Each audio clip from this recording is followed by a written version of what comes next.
Hey, what's going on, Facebook? Hope everybody's doing all right on today. Y'all coming in. Y'all see the title is called The Called. I hope everybody's doing good. Just want to talk to y'all for a moment on the call. You know, the Bible says that many are called and few are chosen.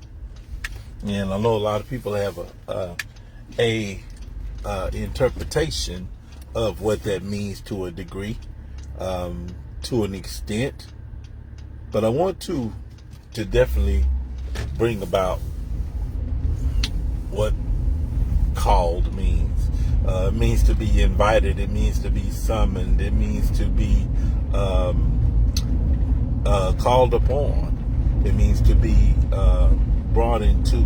And a lot of times we get the interpretation of being called only into areas of where it may pertain to something in ministry, where it may pertain to something like preaching, or something that deals with being a pastor, or something in the fivefold. But y'all, let me assure something to us, that it says that many are called, which means that there is a great selection of people that are pulled out and invited to do things that God may call you to do. So this can include anybody, and I want people to be more encouraged about what you are called to, because we think that because we're not on TV and traveling the world and sharing the gospel to millions, and doing all these book tours and this and that we think that what we are called to is not of importance. But I want you to be encouraged by this, is that the call on your life is significant enough for God to do it. In other words, God would not be pulling at your heart. He would not be pulling at you, giving you this inspiration. A lot of times calls are through inspirations, and a lot of times calls are through different avenues of life. And y'all, sometimes we can receive a call through an experience, and sometimes we can receive a call of God through an encounter, or what some might say an epiphany. But whatever your call may be, whatever you're called to, I don't want you to consider it as of no effect. That's where I'm going to stay right there, God. What God is called you to do, and what he is placed in your heart, that will not let go of, what will not stop, what continues to come at your face, no matter how many times you tried to walk away from it, and how many times you tried to feel like you were not worthy of it, how many times you felt like it was not of something important to what you may feel like others find it important for. That does not negate what God is calling you to.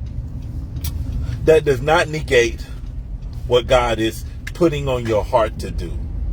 Somebody listening to this, God is inspiring you and encouraging you and provoking you to do something, or some things that need to be attended to. You can't sleep from it. You can't walk away from it. Some of you have even tried to completely deny it because you felt like you were not capable or suitable enough to do it. And I know this is a simple message, and I know that this is not deep and revelatory, but I want people to understand this, is that what you are feeling that you need to do is always connected to other people's benefits. What you keep feeling on your heart to do right now, whatever it is, whether it's to share a word or encourage a person. See, a lot of times we miss the call in thinking that it's got to be a multitude, but sometimes the call can be for one individual. So many times we get many calls, But many may not feel like it's significant because it's not like starting a ministry or starting a business or writing a book. You know, we get misled in the many are called place, that we miss those that don't want to answer the things that God is asking us to do. Sometimes by just responding to what we would call the little things, or how God leads us into greater things for our lives. My question to all those that will listen to this is, what are you feeling God inspiring you to do? What keeps bothering you? What keeps awakening you at night? What is this call that you just can't get away from? Is it a call to prayer? I mean, come on. Because God's calling works in so many areas of our lives. It works in so many situations. It works in so many circumstances that, listen, when God called Moses, and this is what I talked about on my podcast a lot. When God called Moses, it was because the people were crying from a place of sadness. They were crying for a deliverer. They were crying for a deliverer, not realizing that God was already raising it up. God was already orchestrating it. God was already putting it in place for you. He was already putting it in place for the people, because God knew that the suffering that the people were dealing with were needed by a leader that could influence. Now, when God came to Moses, he came to him with information. Key point. When God deals with you on the calling, he will give you some kind of information. He will give you some kind of instruction. There is something that he will pull at your heart with that you need to do. A lot of times, we're going to feel inadequate. We're going to feel, key point, number 2. Once you get your instruction, you're going to feel inadequate. You're going to feel like, God, why are you asking me to do this? What makes me, whatever it is that we call this inadequate place in our lives, we ask God, why? Why did you choose me to do this? Why? You know, when I started doing Woman to Woman, over 10 years ago, the first thing I asked God was, why would you call me to do this work for women? You know, how is that going to look? A man doing an event for women, you know, and I'm just being real about it. If I can really be 100, you feel those inadequacies because you feel like maybe you're not skilled enough. Maybe you're not. And like Moses said, you know, I'm a person of not an eloquent speech. Listen, you don't have to say it the proper way. You don't have to say it the most intelligent way. You don't have to do it the most organized way. This is not what this is about. This is not based upon professionalism. This is based upon what God has proclaimed. Come on here. And when we start to get those impressions on God, when we start to feel that nug on our heart that God will not let this go, and believe me, there's been a lot of times I've just said, God, just forget about it. You know, why you keep on asking from me to do this? I don't get it. You know, what's up? Come on. If I got anybody that's real out there today, you know what I'm talking about. You've asked God over and over and over, God, why do you want me to do this? Because that's the question. Because we feel like there's nothing that we can offer. We feel like there's nothing that we have. But this is not based on what you feel like you have. This is not based on what you feel like you know. This is not based off of what you feel like you can do. God says that everything through your weakness, he's made strong in. And God says that I made it for you, Moses, to not be able to talk right. I made it for you, Moses, to feel like you're inadequate. I made it for you, Moses, to feel like you were not good enough. And that's what our flesh does. Our flesh is always designed to make us feel like we're incapable. And then we get into our places of, well, God, who's going to listen to me anyway? And then we may even try, some of you may have even tried to do a live and like nobody listened to it. Like, God, why am I on this live sharing about this gospel? Why you got me out here doing this? Why do you want me to do it? That's the question that we always ask God when he starts to ask us to do things, is why does he want me to do it? And God says, this is the reason why I want you to do it. This is not predicated upon how many people are going to listen to you. Because I've always said that if one person listens to you, then you have done your job, okay? This is not about how many people will do what you're called to do. How many people will respond to what you're called to do, okay? Because we misinterpret the call of God into thinking that it has to be a multitude. It's not predicated upon that. If everybody's called to the multitude, then we're going to miss a whole lot of minorities. Everybody is not at the T.D. Jakes churches. Everybody is not at the Juanita Bynum's conventions. Everybody is not willing to go to these big places to receive what it is that you need to receive. And sometimes God needs to send the many that are called to the smaller places. So don't be discouraged about the amount.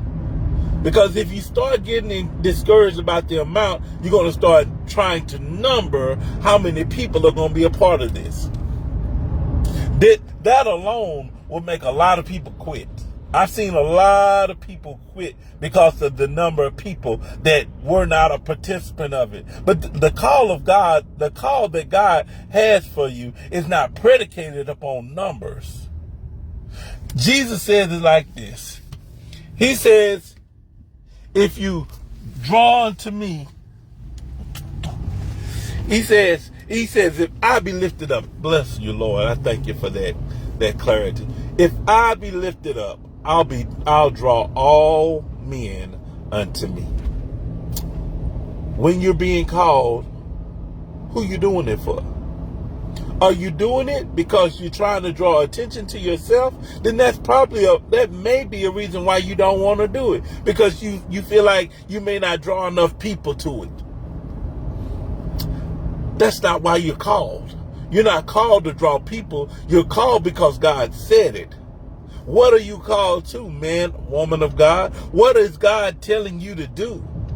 What is God instructing for you to honor? What is God instructing for you to obey? What is God instructing for you to fulfill? This thing will not go because God has called you to it. Now, I could start talking about the chosen, but that's a whole nother thing, okay? That's a whole nother ballpark when you start to talk about the chosen thing. But let me deal with this last part of this call, is that you'll get the instructions. You'll get the information. Now, let me say this.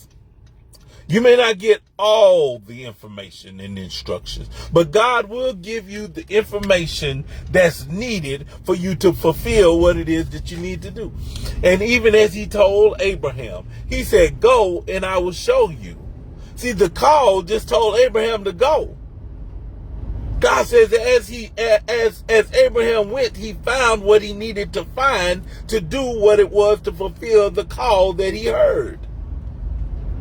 A lot of people are not understanding what God is calling them to because they haven't even started moving in what he's already said. You want God to give you all the answers. God says, I'm not going to do that.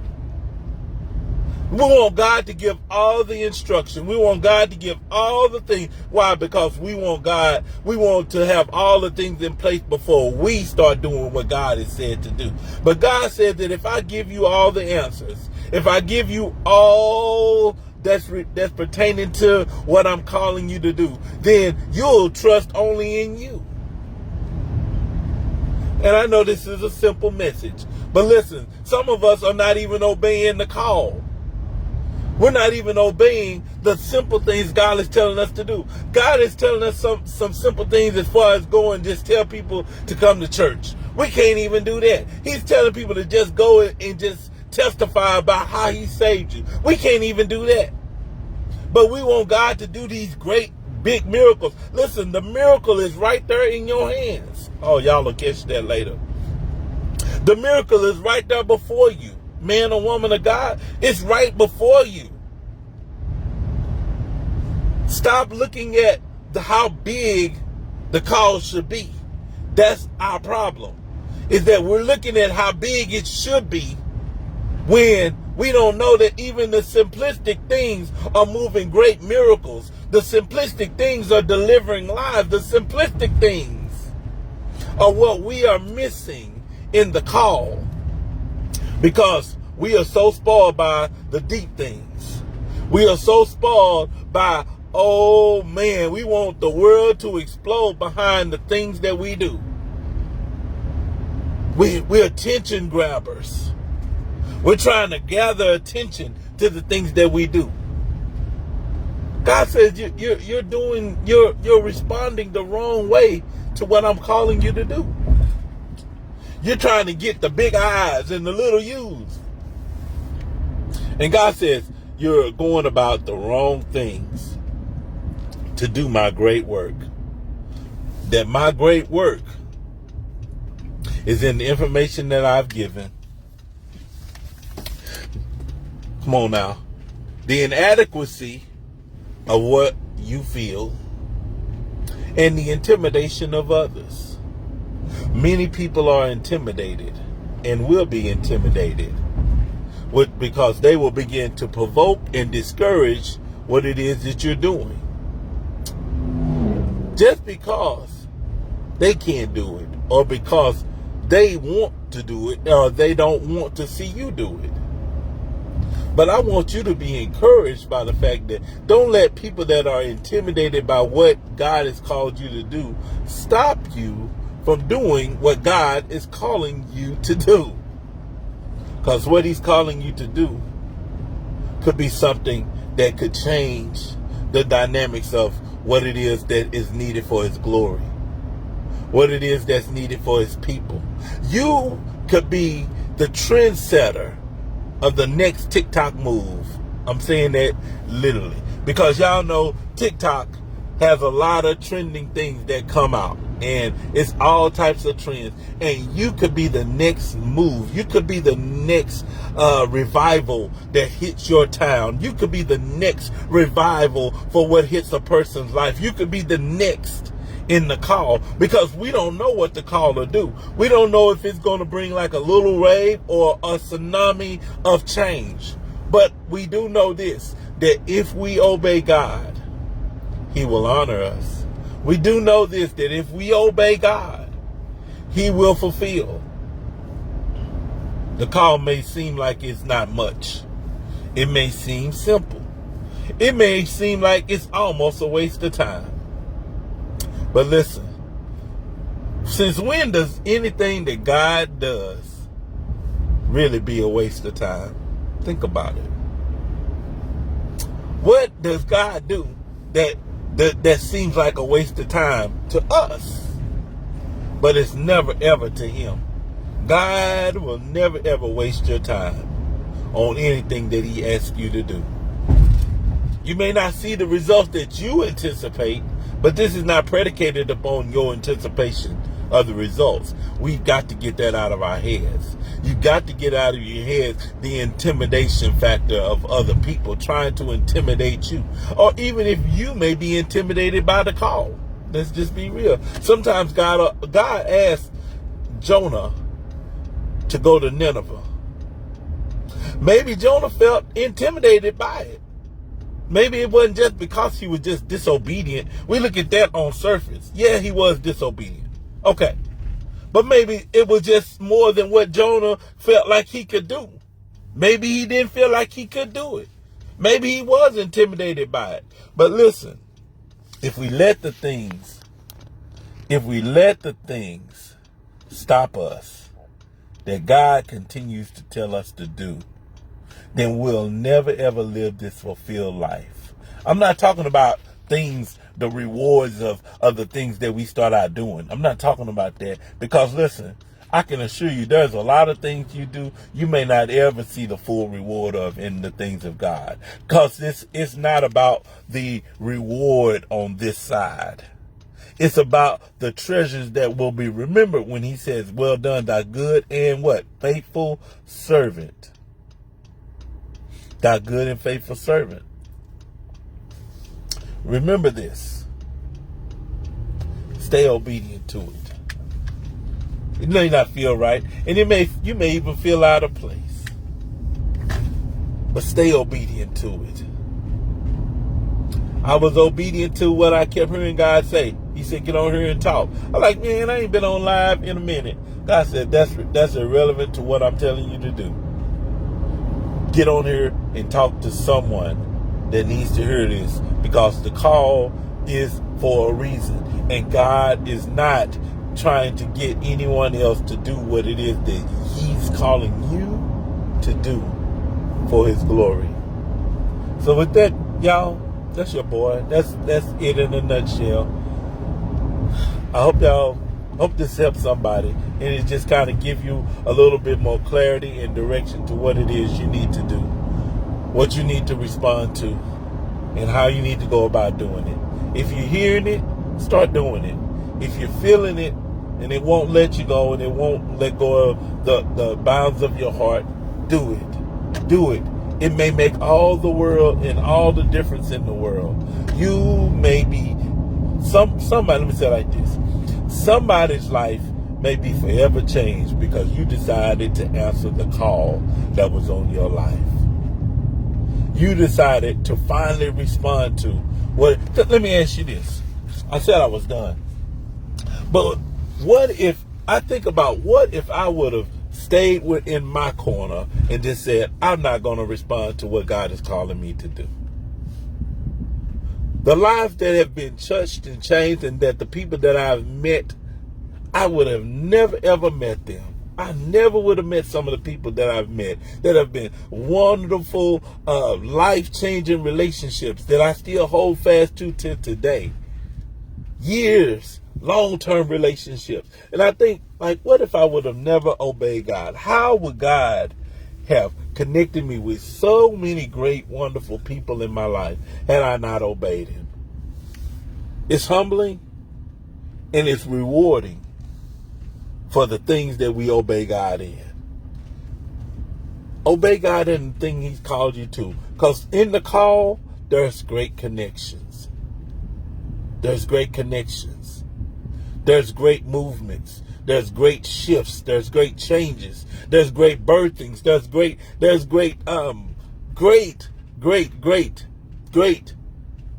shifters. There's shifters in these obeyed call places.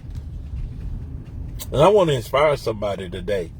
Get in the call, whatever it is. You call to cook.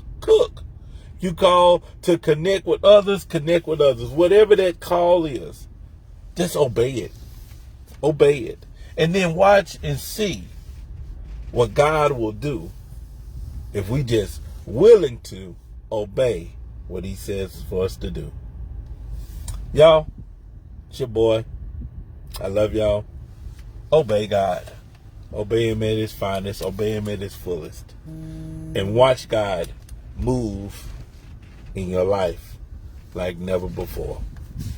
I'll talk to you all soon. Y'all be blessed. Take care.